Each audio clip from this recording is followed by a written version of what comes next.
Miljoen,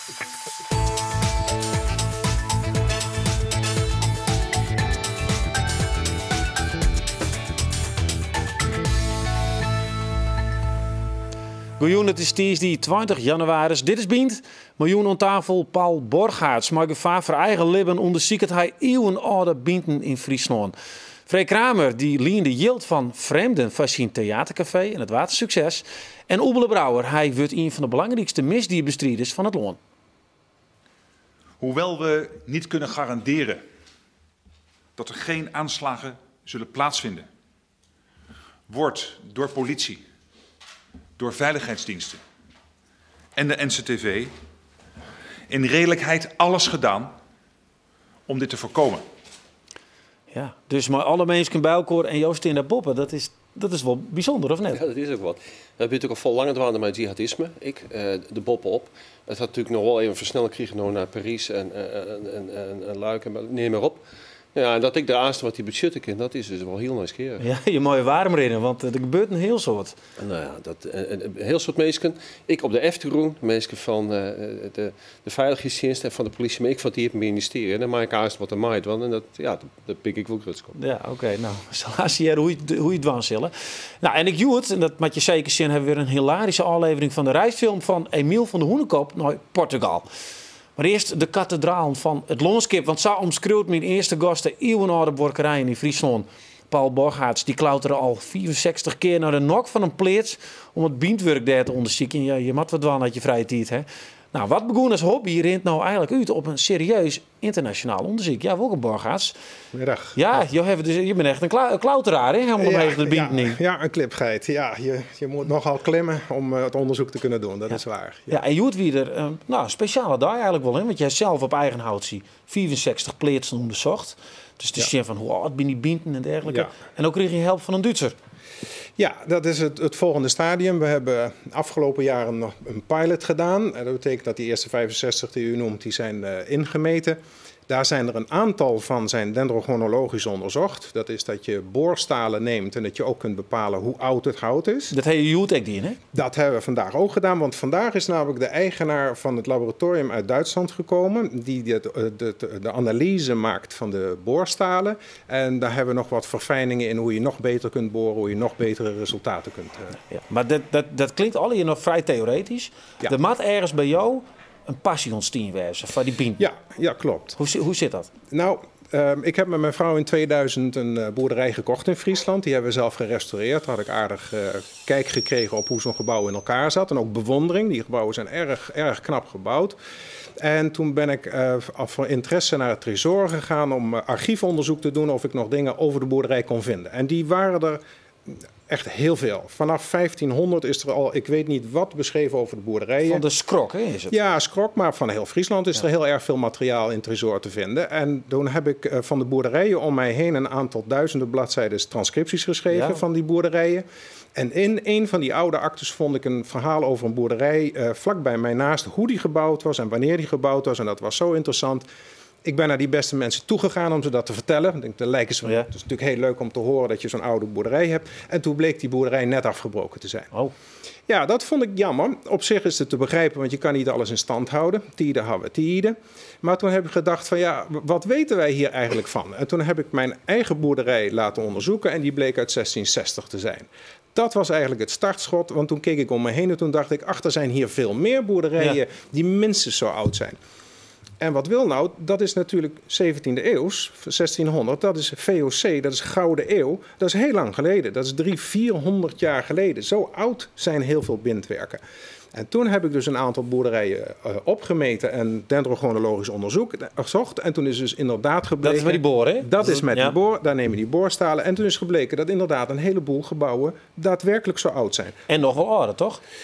Nou, het valt te verwachten dat de typische Friese kathedraal, dat die ongeveer rond 1600 in het landschap is verschenen. Zo moet je dat toch wel denken. Ja. Dus er zijn wel oude gebouwen. Friesland is natuurlijk veel ouder, maar dat was een andere bouwvorm. Ja. Nou, bijzonder, want had je dat dan op eigen man en broer doggen, dan moet je een soort tijd in stekken. Ja. Hoe kan het nou dat ze daar in Duitsland zeiden van, god, dat is echt interessant wat je doet? Ja, het blijkt dat in zeg Noord-Frankrijk, Oost-Duitsland, België gaan deze onderzoeken ook. Alleen in Friesland was dat eigenlijk nog niet begonnen. Ik ben eigenlijk zo'n beetje de eerste die daar het volle aandacht op zet. Er zijn natuurlijk wel individuele gebouwen onderzocht. Maar ik doe een kwantitatief onderzoek. Ik onderzoek er heel veel om te zien van nou, wat is nou de gemiddelde geschiedenis en hoe is die verdeling gegaan over de tijden. Maar kun je dan een eenduidig verhaal van wat is nou steeds met het kopje wat jouw boppen je onderzoek zetten? En nou, die smuier alsjeblieft. Hè? Ja, als ik dat een naam geef, dan heet dat van langhuis tot lichtboksenstal. Dus je had vroeger het langhuis, dat was het bouwvorm voor de Friese boerderij. En de lichtbokstal, die verdringt nu de Friese schuur uit het landschap. Dus alles verdwijnt eigenlijk? Nee, dat hoop ik niet. Nee. Dat hoop ik niet. Dat zou heel erg zonde zijn. Mijn onderzoek heeft natuurlijk als doel om kennis te verschaffen. Je kunt eigenlijk alleen een mening vormen over dingen als je er weet van hebt. Dus er gaan nu gebouwen verloren en er blijven gebouwen bestaan, waarbij ik me nog wel eens afvraag of het de juiste keuze is. Hè? Ja, dus het is meer een waskorging naar de oerheden. Dit zit eigenlijk van je noos en waar is u nog op? Ja, nou, we moeten ons wel realiseren dat je niet alles in stand kunt houden. Dat is een onmogelijkheid. Dus het gaat erom dat je de juiste dingen op de juiste manier in stand houdt. En dat je de discussie hoe je dat zult doen in een vroeg stadium laat plaatsvinden. Niet achteraf, want als je overal gebouwen laat vervallen op de verkeerde plaatsen, dan hou je dus niks over. Dus je moet op tijd beslissen, gaan we een gebied beschermen, gaan we alles beschermen. Ja, maar in die discussie, dat is een politieke discussie. Ik zit aan de wetenschappelijke kant. Mij gaat het meer om wat ontdek ik, hoe zijn die bouwvormen gegaan. En je hebt nog heel soort ontdekking, 64 pleats. En ik wens je een heel soort succes bij. Ja, als ik daar nog over zeg, maar aanstaande juni komt er in samenwerking met de Boerderijenstichting komen er lezingen. Die vinden plaats in Oosterend. Daar gaan we meer vertellen over wat de ontdekkingen tot dusver zijn. Oké, nou bijzonder. Bedankt in ieder geval. Graag gedaan. Voor het interessante onderzoek. Weet wij wat meer over uw programma. Misschien wordt dat ik ooit wel eens 600 euro uit. We zullen het nou hebben over crowdfunding. Want heel vaker broeken wij deze wijze van financieren om banken te omzielen. Je wordt wat bekend dat verleden je maar 63 miljoen euro ophellen is. En dat is 2 keer zo vol als in 2003. Nou, Freek Kramer, welkom aan tafel. Jo, hebben we het echt dien, crowdfunding. En dat dien je omdat de banken zeiden van nou, ik wil jou net helpen met je dream. En je wordt niet op voor het theatercafé in Snits. En dat dien je zo. Zullen we het filmpje zien, hoe je de oproep dient? We staan in cultuurkwartier Sneek. Wat ontbreekt is een kloppend horecahart. Een middelpunt. We maken een restaurant waar iedereen zich op zijn gemak voelt. Waar je snel nog een hapje kan eten na je werk voordat je naar het cabaret gaat. Of waar je met de hele familie kan dineren voordat je naar de musical gaat waar je dochter in schittert. Ja, nou, hoeveel heeft het opsmieten? 120.000 euro. 120.000 euro? Ja, dat was ook de inzet. Ja, want hoe ging het? Je hing een plan? Ik had een plan en een paar banken langs en dat lukte niet. En waarom net? Nou, bij banken is op de eerste plaats horeca al bijna niet te financieren. B, had ik geen horeca-ervaring. Ik kom uit de theaterwereld. En C, geen eigen vermogen, dus te weinig bod. Nee, vet op het bod, denk je? Ja, precies. Dus nee, meneer Computer says no. Dus wegwezen. Ja. Dus, maar dan heb je dus die dream. En dan zie je het in crowdfunding. Nog even voor de duidelijkheid, crowdfunding is... je roept een mensen op, vreemden eigenlijk, om te investeren in je bedrijf. Ze lenen 1000 euro, 2000 euro, misschien wel meer. Maar dan moet je flink voor betalen, hè, uiteindelijk? Ja, uiteindelijk. Je betaalt een flinke rente. Kijk, je hebt verschillende vormen. Hoeveel is dat? 10%. Dus had ik jou 1000 euro leen... Ja, dan krijg je 10% rente van mij. 100 euro. En dan krijg je 5 jaar terug. Dus dat is ook nog een... Ja, maar binnen 4 jaar die 120.000 euro waarom betalen? Ja, precies. Plus 10% de zoerhinnen nog. Ja, dus dat is een aardige last. Dus het klinkt ook van die zin leuker dan het is. Ja. Nee, dat kan ik me vaststellen. Nee, maar je hebt verschillende soorten van crowdfunding. Hè. Je hebt de crowdfunding van een kunstenaar en dat gaat dan vaak via allesvoordekunst.nl. Ja. Dus dat is een kunstenaar die wil zijn droom verwerkelijken en die zoekt medestanders en dan is de gunstfactor heel hoog. Bijvoorbeeld, je hebt ook een dorpsbelang die een dorpsfilm wil ja, dan stekken ze erin en dan dat ben vreun vaak ik van elkaar. Maar in het geval van dit soort crowdfunding, het zijn ondernemers die een onderneming willen starten en je gaat op zoek naar mensen die geld willen beleggen. Nou, zo'n je vaststellen, kind? Een wildvreemde vraagt, nou 1000 euro, heb ik een theatercafé. Nou, ik kom iets snits, dus zo misschien. Maar Ik denk wel, dat moet de gunfactor, daar moet hij in kennen. En dat is de gunfactor, die moet er wel in zitten. Maar is dat ook net, want dat is maar die gunfactor. Je moet het ook weer waarom betalen. Ja, ik heb dus heel veel publiciteit gemaakt voor die crowdfunding. Dat is natuurlijk wel een onderdeel ervan. Je moet behoorlijk aan de weg timmeren. Ik bedoel, ik heb 3 keer een stuk in Leeuwarden gehad. En ik ben 3 keer op de Omroep geweest, ja, op de radio dan. En heel veel Facebook gebruiken en twitteren. En dan toch achteraf blijkt, volgens mij, dat er maar heel weinig mensen uit Friesland daadwerkelijk hebben geïnvesteerd. Echt onbekend. Echte onbekende mensen die nog wat yield doen, die denken, nou, dit 10%. Die zitten op internet af te struinen en die zoeken van, hé, waar kan ik meer krijgen dan die 3% op mijn spaarrekening. Ja. Maar toch denk ik, want had je dan wel met vrienden, had je nog yield van de bank. En dat gaat net goed in de horeca, dat weten we al hier. Ja. En dat gaat mis. Nou ja, die bank, kleer. Ja. Die lukt dat wel. Maar die vrienden misschien, die €1000 maar dat is ook het lastige van die crowdfunding en van bekenden. Ik bedoel, het zijn 190 mensen die in dit zaakje hebben geïnvesteerd. Nou, dat voelt toch anders dan 1 bank. Hoe viel dat dan?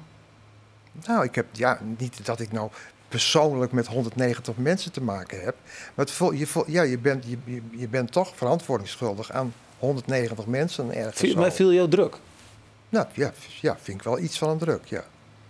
Dat is meer dan een abstracte bank waar je een schuld aan hebt. Ja, kun je het vaststellen? Dat je op die wijze dat was zo? Ja, dat kan ik me heel goed voorstellen. En dat gaat ook heel iets vaker, want de banken die doen dus niet meer.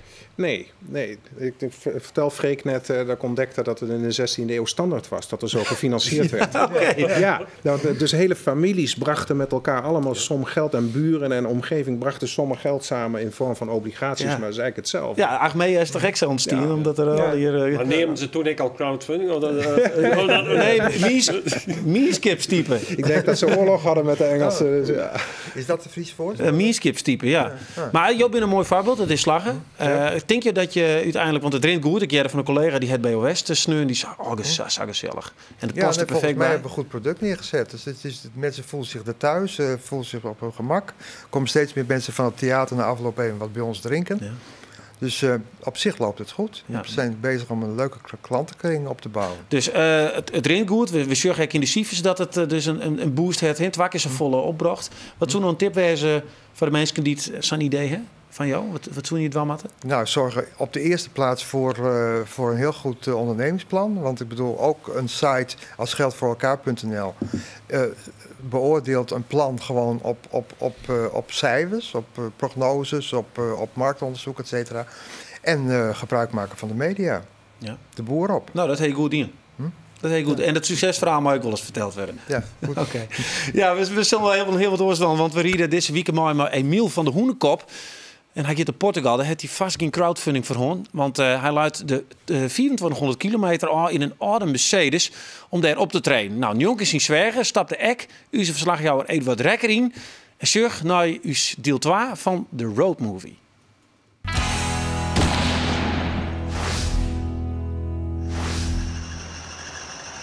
Wel apart, dat sommige mensen die gewoon leuk aansjouwen omdat de klomp maar is. Hè? Krijgen we hak wat van zo'n oor of zo. Hak die klomp morgen of zo, wat is het hier? Ja, dat wordt echt mooi. Ja. En dan is een neger in de metro, die ziet die echt hoor, die zijn naar die klomp. Die is een beetje mata. Zo van zo, weet je wel. Terwijl het ziet duizend blaren per op. Het leuke van de reizingen is dat je balans in bepaalde situaties is, toch? Dus dat vind ik het mooie, het verrassende, het onbekende. Ik ben net bang voor het onbekende. Ik wil er juist, ik hou van verhoring, toch?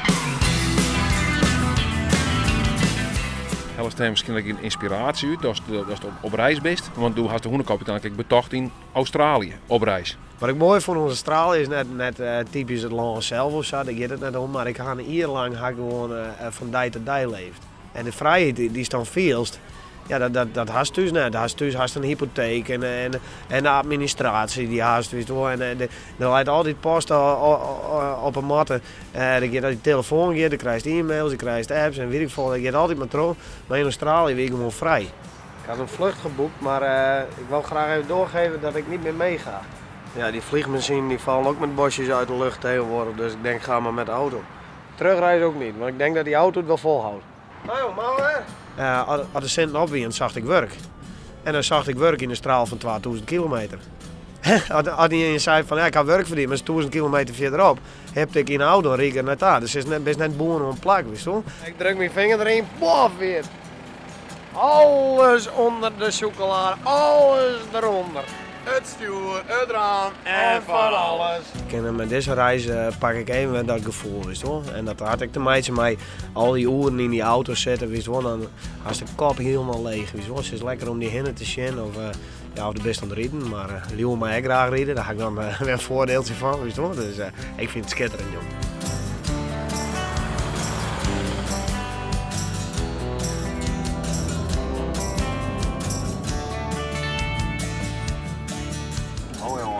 Van post dan net.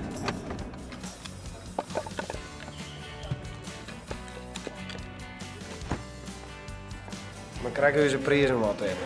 Met een rood steek. Ja hoor. Superbok. Nou, we zitten aan het bier, dus we hadden wel aan het eten. Dat klinkt lekker, denk ik. Dat moet ik wel tragen. Maar die is juist echt weinig, hè? Ja, dat is mooi bakken. Die achterbank die is echt verstellen elektrisch. Zo'n ding, volgende keer nemen we zo'n ding. Zie ben je, ik moet maar niet denken. Nou, die is het wel helemaal.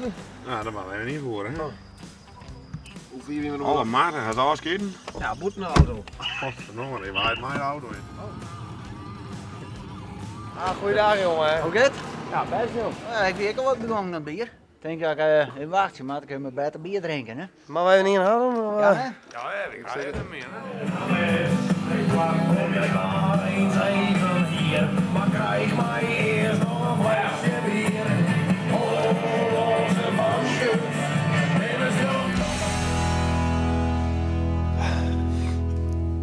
Ja, en de avonturen ben al lang net op. Je nog 2 dagen een keer de vakantie. En wil je nou deze cd-box en pet winnen? Like eens dan even op uw Facebook-site en dan kun je dat winnen. Prachtigst en heel mooi noemen ze op. Ja, we kennen hem als de officier in de zaak Vaatstra en in de zaak van Lusanne van der Gun. Hij verdwoen even, wat u het zegt, troes in stap naar Greensloon. En nu wordt Oebele Brouwer een van de belangrijkste officieren van justitie van het Loon. En zal hij jacht maken op terroristen en zware criminelen.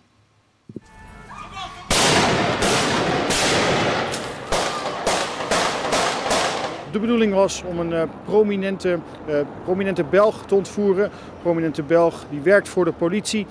Die zou ontvoerd worden, die zou gedood worden. Van dat soort verhalen gaan hier de ronde. Ja, Brouwer, dit wil we even schrikken. Verleden week dat verhaal in Verviers. Ja. De jihadisten op ziek dus naar de magistraten om ze daar te pakken.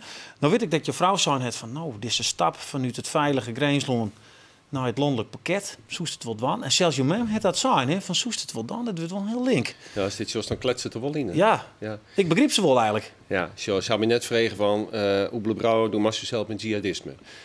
Het landelijk pakket die dus zware zaken dat die had vregen was toen mij dat dwan. En het jihadisme is een van de dingen. Ja, het staat al bobbond in. Ja, de laatste tijden met name natuurlijk. Hè.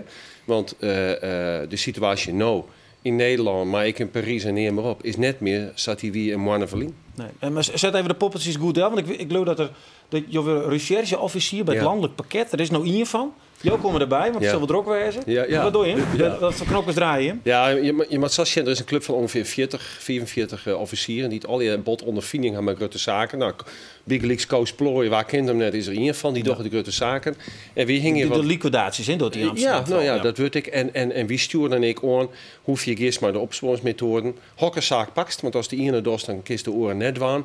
Nou, dat wordt één van mijn taken. Ja, dus als je nou onder knoppen draaien mocht, dan weten we hoe het in ieder geval in Utrecht, hè, bij die vertochten van Verviers. Draai je dan zo aan de knoppen dat je hem alle mensen niet zet op terrorisme en net bijvoorbeeld op een liquidatie of hennepteelt? Ja, dat ken natuurlijk net, hè? Ik vergelijk het wel eens. Nou, José is het krek. Nou ja, ik heb jarenlang rechercheofficier nou nog in het noorden. We vliegen hier in het noorden 9 moordzaken tegelijk. En dat roepen ze dus gewoon heen. Dan kist ik net zitten wie toch en die man niet meer aan oervallers en wat dan ik. Dan moest wel even scoren met capaciteit. Nou, zo is het aanstaan met dat landelijk pakket Lixa. Jihadisme is een heel wichtig dossier. Daar moest ik zien, daar moet capaciteit op. Vaak moest ik wel stappen vooruit zien. Net alleen maar wat is er bad, maar wat zit er te komen. En dan moest wel zien, we kunnen de capaciteit wij hebben. Ja. Vind je het eng wat er gebeurt op dit site? Wat mooi dat het zeggen. Nou ja, wat als Uusmierskip is in dit stuit wel in sfeer waar. Debat van alles. En we weten ik vaak net van ja, hoe komt het en waar gaat het heen. Wat we wel weten is, we moeten er bovenop zitten. Er moet een oplossing komen. En dat zil voor een pad is het strafrecht. Maar voor een grutpad ik dialoog, onderwijs, contact, oerlis. Nou ja, en dat is wel wichtig. Ja. Is dat heel anders als wat je nou doet in Greensloon? De zaken bij links? Nou ja, als je het houdt over jihadisme natuurlijk wel. Want dat speel ik je net? Nou, ik kan natuurlijk net alle details nemen. Maar... Nou ja, ik wil het wel graag weten. Maar wij zijn zwaar gemaakt zijn. Deze man die... Zoals is deze vorm van jihadisme en wat kunnen we verwachten? Daar ben we natuurlijk ik in het noorden wel met waanden. We zijn net achterlijk. Maar ben je zelf aan de gang? Ik let net uit waar wat zit. Maar het jihadisme en wat doen we er en wat bestrijden. Ik in het noorden... Ben we er al tien, ben we daar met waanden. Dat altijd in het noorden bad. Zoals wat er jederhand in Den Haag of in Arnhem of in Utrecht, dan ben we daar ik reed voor. Maar ik denk altijd Haag. Dat gebeurt er toch gewoon in Den Haag. Waar een heel soort mensen echt bij elkaar komen die hetzelfde leeuwen. Dat valt je toch wel wat mooi. Ja, toch is misschien een VVJ ik wel. Ja. Ja, dus ben ik naïef wat ik dat denk? Nou ja, je weet het nooit. Het is, je weet het nooit precies hoe je het vaststaat, omdat er een keer wat bad. Ja. En je moet ervoor zwagen dat altijd bad, dat je de kleer van binnen. Eigenlijk moet je al voorkomen dat het servier komt. Maar nou weet ik dat je vrouw die vond dat net echt noffelijk. Hè? Je bent in de woorden, mooi smoek. Ja. Ja, in een... en die zullen... een mooie bing. Ja, zeker. Maar die zullen toch even aan ze komen achter u zo. Hoe viel je dat? Ja, je moet zeggen, ik bel 20 officier. En we halen vol lange grote zaken hier. Ja, maar dit zijn oren mensen. Ja, maar ik ben net... Je moet je werk doen. De meerskip betelt u's om dat te doen. In naam van de meerskip. Het moet gewoon niet worden. Nou, ik ben blij dat ik dat doen mag. En angst is net daar mag je net roleren. Je mag net argeloos wezen. Je mag ik net denken, ik kan niet hoe komen. Dus je mag het wel bijwezen. Maar je mag je net leren tot de angst. Dat doe ik niet. Nee, want je kan ik zeggen, nou sorry, ik zit daar goed in Greensloon. Ik wil het net. Ja. Wat is het dan wat je als mens dan dreut om echt je vrouw en je mem te zeggen, ik doe het toch. Je mag een keer wel kletsen, ik doe het. Ja, twee dingen. Ik zit natuurlijk al heel lang in het noorden. Dus op een gegeven moment denk ik, misschien is wat hoorst van. En tweede is, het is wel de eredivisie in de onderzieken. Je in het noorden bad een heel soort. En we gaan een heel soort gekke rutte zaken. Je neemt er al een peer. Nou, Tjoekema's zaak, Buffalo, heel druk maar West, hè? Daar ik zelf op zitting die in. Ja.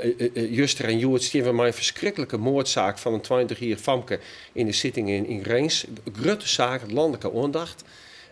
Maar wat het landelijk pakket doet, ik internationaal, dat is wel de eredivisie. En dat is qua werk, maar qua mens. Je kan het toch gewoon lekker in de woorden blijven. Ja. En dan peken naar grens. Ja, misschien is het wel goed dat ik eens uit de comfortzone kan. Ik ken de mensen, ik ken de regisseurs, al die voornamen, vaak in de eigen taal, tegen noffelijk. En dan is het een aansnaak te krijgen, maar nou, dan is het in het westen. De geeft het oors, dat vind ik wel een nieuwsgierig. Om dan naar Saffel hier in het noorden. De laatste zo'n 18 van Jim wat in de Leiden, maar in de onderzieken in het speerpunt.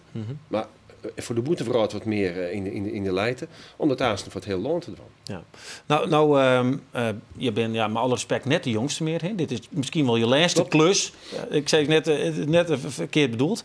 Maar had je nou aanstaan ophouden en je hebt er een stuk of wat jaren bij zitten. Wat hoop je dan dat er terug jou verloren is qua veiligheid? Nou, in elk geval dat is er in volle uitvoering dat er wat aan dienen was. Ik is nooit zien wie binnen. Veiligheid is een gevoel. Veiligheid is nooit, het is veilig of net. Nederland is een stuk veiliger. We dat we zorgen en oerval en diefstal, neem maar op. Daar gaan we maar al een hut en werken. Politie, hier op het ministerie. Als we dat gevoel van kunnen krijgen, Nederland is een stuk veiliger wordt, dan ben ik al heel tevreden. Okay. En ten tweede dat ik in tegendoggen met de politie, dat we contact houden met advocaten en rug. Dus ja, daar werk je. Ja, net een politiestaat worden. Dus, nee, dat wil wij net. Daar ben ik net benauwd van. Oké, nou, succes. Ja, 1 februari bij ons. 1 februari, hoe 2 weken, dan ga ik die kant op. Naar Rotterdam. Nou, succes met alles. Heren, Jemek, bedankt voor het verhaal. Ja, dit weekend van Joen. Mons zit hier Pier Eringa. Hij is ziekenhuisbestuurder, topman bij de KNVB en ook nog de naïe president van ProRail. Nou, dat is een heel soort ondervraging. Van nou nog een hele mooie Joen verder.